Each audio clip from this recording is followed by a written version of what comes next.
Só antes de encerrar, primeiro agradecer demais a oportunidade de vocês terem voltado. Se gostariam de fazer alguma consideração final para a gente poder encerrar esse belíssimo programa que eu já estou muito feliz de tê-lo realizado. Doutora Elaine, cara. Pois não, doutor Marcelo, também fico muito feliz de ter estado aqui. Vou aproveitar a última fala aqui do doutor Guilherme, porque realmente a modicidade da tarifa, que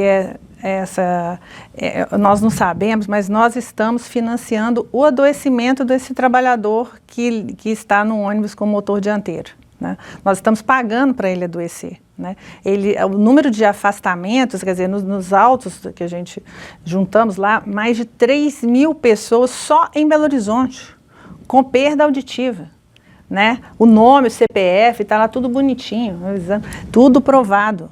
3.000 pessoas, motoristas, com perda auditiva para ir, né? Perda auditiva induzida por ruído, né?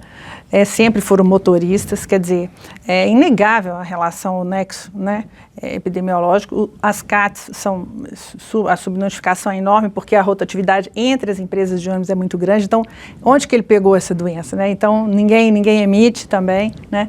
Então, é bastante complicado. E a sociedade financiando tanto o adoecimento dele, quanto o seu substituto, que vai substituir ele nos períodos que ele, né, está afastado ali pelo INSS, quanto depois todo o sofrimento social da família, né, porque o adoecimento, ele é sofrimento e empobrecimento. A família empobrece, a família sofre, não é só a pessoa do trabalhador, né? Nós fizemos entrevistas em 2012 pelo programa Trabalho Legal da TV Justiça e não pudemos ouvir vários trabalhadores, porque eles simplesmente não ouviam o entrevistador, não tinham como responder as nossas perguntas e não dominavam Libras. Você vai imaginando o tamanho do problema que é. São pessoas que vivem numa situação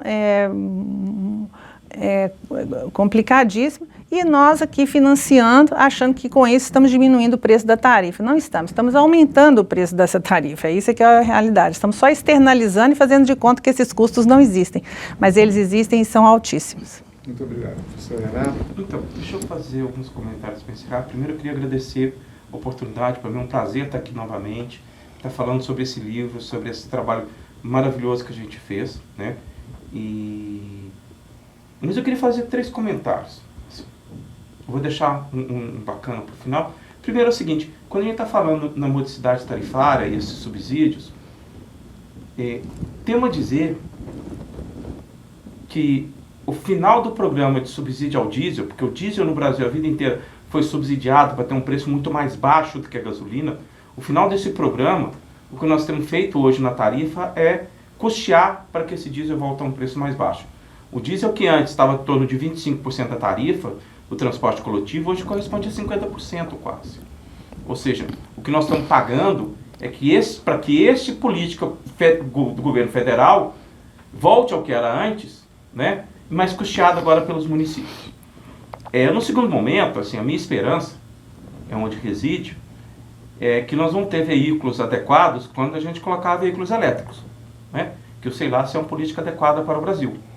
Nós temos uma matriz energética limpa, né? Podemos estar trabalhando com outro tipo de fonte de alimentação, mas acho que o veículo elétrico é a nossa esperança de ter veículos com piso baixo, motor traseiro, sem vibração, que é onde vai vir, né? Ou seja, a gente está apoiando numa outra política para poder trazer o benefício ao trabalhador.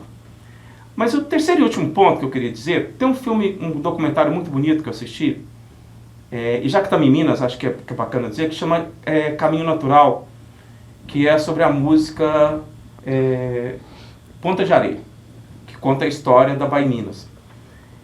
E ele fala, o Fernando Brant fala numa entrevista que ele deu, acho que foi a última entrevista dele vivo, ele fala 2 pontos importantes. Olha, primeiro ele disse que aqueles vilarejos que existiam ao longo da Bahia Minas só existiam porque existia essa estrada de ferro ligando. Porque a estrada de ferro funcionava como o elo de ligação entre as produções e a vida daquela comunidade. Que a hora que ela deixou de existir, os vilarejos também sumiram. Agora, o mais importante, mais bonito que ele diz no vídeo, nesse documentário, é que o transporte não tem fim em si mesmo. Que o transporte tem que ser subsidiado para existir. Porque as externalidades que ele gera são maravilhosas, ou seja, garante a vida, garante a sobrevivência, garante a articulação e o convívio social. Que se na Europa é assim, no mundo inteiro é assim, por que nós ainda mantemos essa resistência de não subsidiar esse serviço? Por que ainda a gente não pensa que a gente tem que melhorar a qualidade de vida desse trabalhador para que garanta o serviço adequado de transporte com veículo com motor traseiro e tudo mais? Ou seja, vamos parar com isso, gente. O transporte tem que ser subsidiado porque tem um preço e a gente precisa dar qualidade de vida a esse trabalhador. Né? Não é pagar a qualquer custo, não. É pagar o que vale.